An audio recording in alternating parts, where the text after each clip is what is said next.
बिस्मिल्लाहिर्रहमानिर्रहीम। अस्सलामुअलैकुम दोस्तों, मैं हूं आसिम महमूद और आप देख रहे हैं आपका अपना YouTube channel dare math channel में आप सब दोस्तों को खुश आमदीद कहते हैं। और आज हम करने वाले हैं इस वीडियो में क्वेश्चन नंबर 18, 19, 20 और 21। 3.6 एक्सरसाइज होगी। मोस्ट इम्पोर्टेंट क्वेश्चन है, लॉन्ग क्वेश्चन हैं ये, 5 मार्क्स के आया करते हैं एग्ज़ाम में। आप इन्हें समझने के लिए रहेंगे मेरे साथ वीडियो के एंड तक। तो फिर हम अपनी वीडियो को स्टार्ट क्वेश्चन नंबर 18 में हमें cos 4t dt दिया हुआ है और ये एक इम्पोर्टेंट क्वेश्चन है, इसलिए मैंने वेरी इंपॉर्टेंट स्केयर डाला है। मैथमेटिकल अंदाज में मैंने इसको बताने की कोशिश की है कि ये वेरी इंपॉर्टेंट है स्केयर डालकर। तो जनाब हम इसे कैसे करने वाले हैं आप ज़रा गौर से देखिएगा। हम इसे यूँ लिखेंगे π/4 0, इसे 2 टाइम लिख सकते हैं, यानी cos स्केयर t, और फिर हम लिख सकते हैं cos स्केयर t साथ में dt। जो cos स्केयर है ना, आपको इसे कन्वर्ट करना पड़ेगा इस फॉर्म के अंदर कि आप इसे 1 + cos 2t लिख सकते हैं डिवाइडेड बाई 2, और इस cos के t को भी 1 + cos 2t और डिवाइडेड बाई 2 लिख सकते हैं। साथ में dt तो रहेगा ही। अब ये 2 इस 2 से मल्टीप्लाई होकर बन गया 4, हम उसे बाहर लिख देते हैं क्योंकि वो कांस्टेंट वैल्यू है। π/4 से 0 उसकी लिमिट वैसी रही, और अब हमने इनको मल्टीप्लाई करना है आपस में, इन दोनों को इन्हें मल्टीप्लाई करना है। तो 1 1 से मल्टीप्लाई हुआ तो 1 बना, प्लस 1 cos 2t से होगा तो cos 2t बन जाएगा, cos 2t 1 से होगा तो cos 2t बन जाएगा दोबारा से, और cos 2t इससे मल्टीप्लाई हुआ तो बन जाएगा cos स्केयर 2t के बराबर। लो जी, यहाँ पे ना एक नया पंडोरा बॉक्स खुल जाना है, हम देखते हैं कि वो क्या होगा। अभी आप लिखिए 1/4, इसे लिखिए π/4 से 0, ये 1 है और ये 1 एक cos 2t ये है, एक ये है, ये हो जाएंगे 2 cos 2t, हम इसे कर देंगे। इसके बाद ना ये जो बात लिखी हुई है ना, ये एक नई चीज़ बन चुकी है। इस तरह का ना हम क्वेश्चन भी कर चुके हैं फर्स्ट ईयर के अंदर, वहाँ एक्सरसाइज थी चैप्टर 10 के अंदर हमने किया था। एक्सरसाइज थी मेरा ख्याल है 10.3 एक्सरसाइज थी, उसमें हमने ये सवाल किया था। और इसकी एक एग्जांपल भी थी कि जिसमें ना cos 4t को हम एक्सप्रेस करते थे इस तरह कि वो raise to the power first बन जाए। एक एग्जांपल भी थी, उसमें साइन था, क्वेश्चन में cos था या क्वेश्चन में cos था और एग्जांपल में साइन था, ऐसे था कुछ। तो वो आप ये वही सवाल है आपका। अब उसको हम सबसे पहले उस फॉर्म में बनाएंगे, फिर हम इंटीग्रेट करेंगे। इसी तरह ये वाली जो चीज़ है ना, ये भी बनेगी 1 + cos 4t और डिवाइडेड बाई 2 बनेगा आपके पास। ये उसी रूल्स की मदद से हम इसको कर रहे हैं। तो अब जनाब इसका ले लीजिए एलसीएम लेंगे तो 1/4 तो आएगा ना, वैसे ही 1/4 को तो हमने कुछ नहीं कहना, π/4 को भी हमने कुछ नहीं कहना, और इनका लेना है हमने एलसीएम। ये 2 इनसे मल्टीप्लाई हो जाएगा, जब ये 2 इस 1 से होगा ना तो 2 इससे होगा तो 4 cos 2t बन जाना है, प्लस 1 + cos 4t बनेगा, और डिवीजन में क्या आ जाएगा 2, और ब्रैकेट हम क्लोज करके dt लिख देंगे। अच्छा, अब हम क्या करने वाले, फिर लिखेंगे 1/4, फिर लिखेंगे π/4 से 0, और अब 2 ये हैं एक ये, 3 हो गए, आप इसे 3 लिखिए, 4 cos 2t लिखिए, प्लस cos 4t लिखिए, और डिवीजन में आप क्या करेंगे, ये 2 था वो हम वैसे लिख देते हैं। अगले स्टेप में हम इस 2 को भी बाहर लिख देंगे। ये हो गया जी 1/8 हो गया ना। और अब π/4 से 0, यहाँ से बच गया 3, और हम ये ब्रैकेट लगा देते हैं ये वाली 3, और dt लिख देंगे हम ऐसे। फिर लिखेंगे प्लस 4 π/4 से 0, और cos अब लिखेंगे 2t और इसके साथ भी dt, प्लस बारी आ गई अब इसकी, इसके साथ भी आ जाएगा π/4 से 0, फिर क्या आएगा, फिर आएगा cos 4t और dt और ब्रैकेट हम कर देंगे इसकी क्लोज। ये ना ब्रैकेट तो हो गई इसकी क्लोज। अब हम ना इसको इंटीग्रेट करेंगे, सबको इंटीग्रेट नहीं किया अभी मैंने, इसको इंटीग्रेशन की फॉर्म में लिखा था।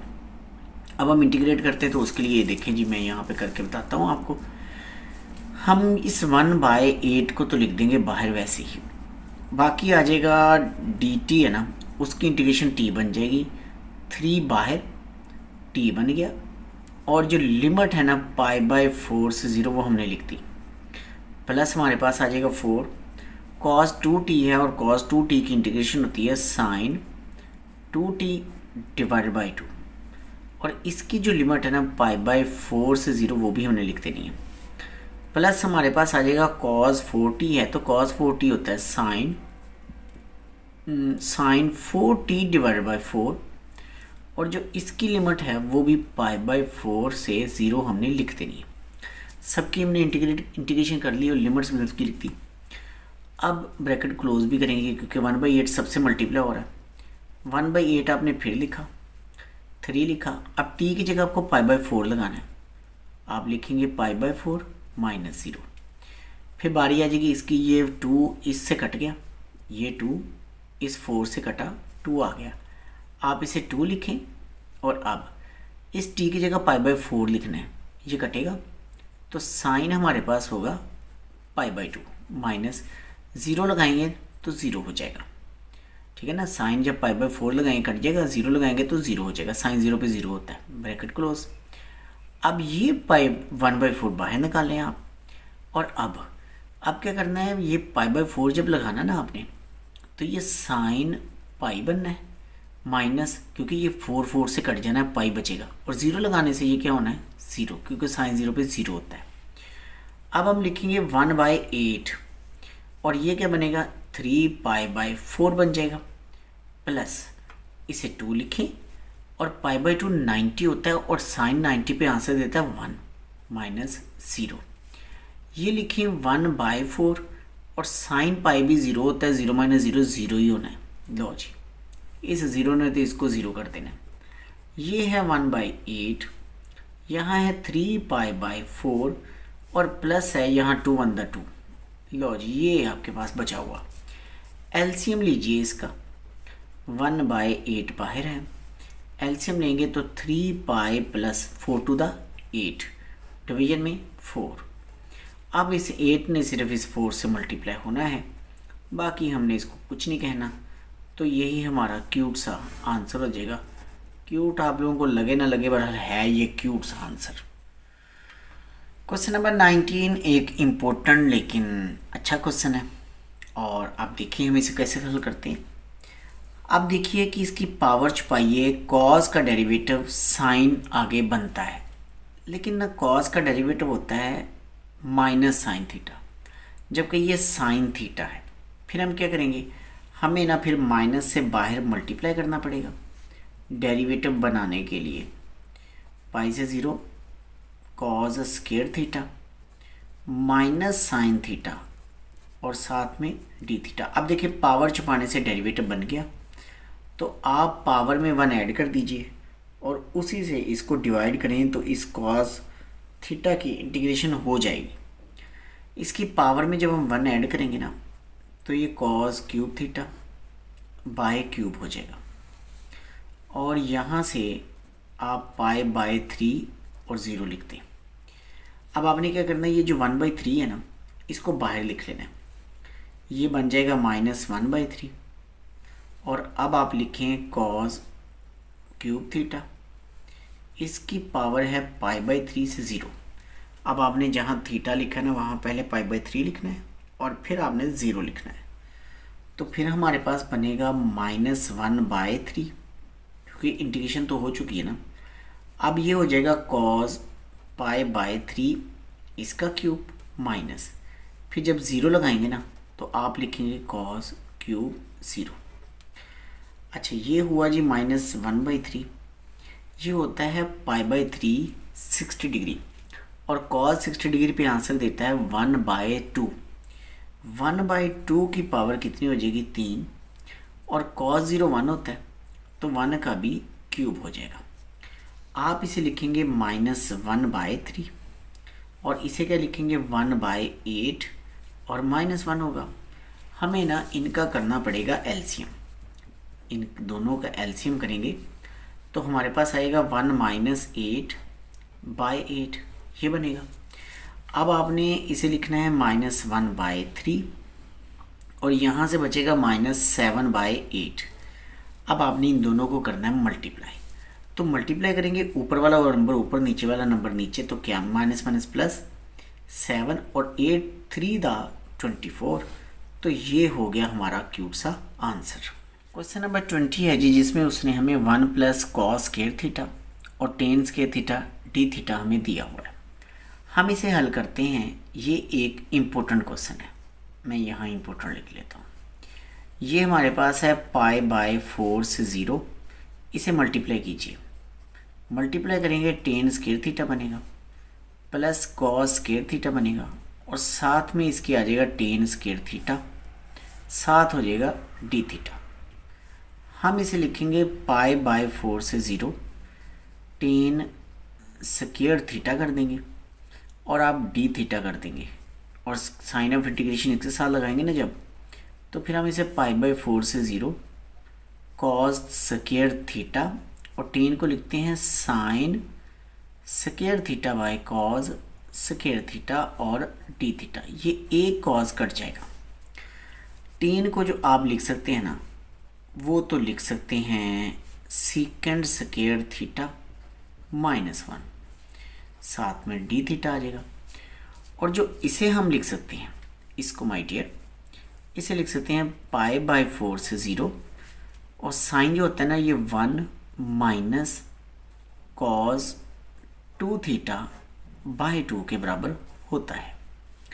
आप इसे d थीटा लिखते हैं। इसे मल्टीप्लाई कीजिए दोनों के साथ, ये होगा π/4 से 0 sec² थीटा माइनस इसके साथ d थीटा भी लिखना है, फिर माइनस आप इसे लिखिए π/4 d थीटा प्लस ये 1/2 1/2 आप यहाँ लिख दें, π/4 से 0 और d थीटा लिख दें।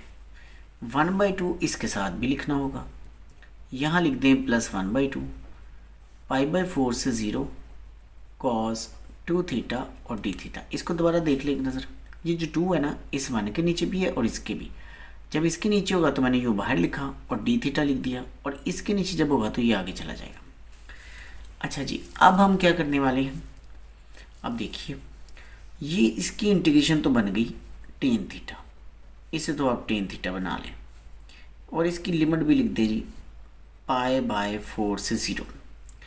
ये है -π/4 और ये है प्लस हाफ π/, मतलब ये एक है ये आधा है। 1 में से ये हाफ माइनस हो जाएगा ना। चलिए हम इसको यूँ लिख सकते हैं कि अगर इसमें से कॉमन ले लेना हम π/4 से 0, बल्कि कॉमन के लेना डायरेक्ट ही लिख लेते हैं। ये देखें ना ये हाफ है और ये 1 है, 1 में से हाफ निकल जाएगा तो आपके पास हाफ बचेगा। -1 बड़ा है इसलिए माइनस का हाफ बचेगा d थीटा। बारी आ गई इसकी, इसे लिखिए 1/2 और cos 2 थीटा की जो इंटीग्रेशन है ना वो होती है sin 2 थीटा डिवाइडेड बाई 2 और इसकी लिमिट भी आप लिख दीजिए π/4 से 0। सिर्फ ये इंटीग्रेशन आएगी, वो भी हम लिख लेते हैं। tan की जगह लिखेंगे हम tan π/4 और tan 0। ये तो हमने इसको हल कर लिया। बारी आ गई इसकी, माइनस हम लिखेंगे 1/2, d थीटा की इंटीग्रेशन थीटा होती है, लिमिट आ जाएगी π/4 से 0 प्लस 1/4, ये 2 4 हो जाएगा। और अब π/4 जब इसकी जगह लिखेंगे ना तो हमें साइन π/2 मिलेगा। जब ये लगाएंगे ना तो कट जाएगा तो 2 निकलेगा और इसके बाद 0 लगाएंगे तो साइन 0 हो जाएगा। बारी आ जाएगी इसकी, tan π/4 यानी 45 डिग्री पे 1 आंसर देता है और tan 0 पर 0 आंसर देता है। माइनस लिखिए 1/2, थीटा की जगह π/4 आपने पुट करना है और -0 करना है। प्लस लिखिए 1/4, साइन 0 0 होता है और साइन पाई बाई 2 90 होता है और 90 को हम 1 लिखते हैं। हम इसे लिखेंगे 1। यहाँ से क्या बचेगा, माइनस पाई बाय 8 बचेगा, ठीक है ना, ये पाई बाय 8 हो जाएगा और यहाँ से प्लस का 1/4 बचेगा। एलसीएम लीजिए इन सबका, एलसीएम लेंगे ना तो हमें एलसीएम 8 मिलेगा। इसके नीचे 1 है तो 8 इससे मल्टीप्लाई हो जाएगा, 8 माइनस पाई प्लस, और जब हम इसको हल करेंगे ये इस पे डिवाइड हो जाएगा तो 2 आएगा, तो वो 2 आप यहाँ लिख दीजिए। हमारे पास ये हो चुका है 8 और 2 10, 10 माइनस पाई बाय 8, ये इसका आंसर है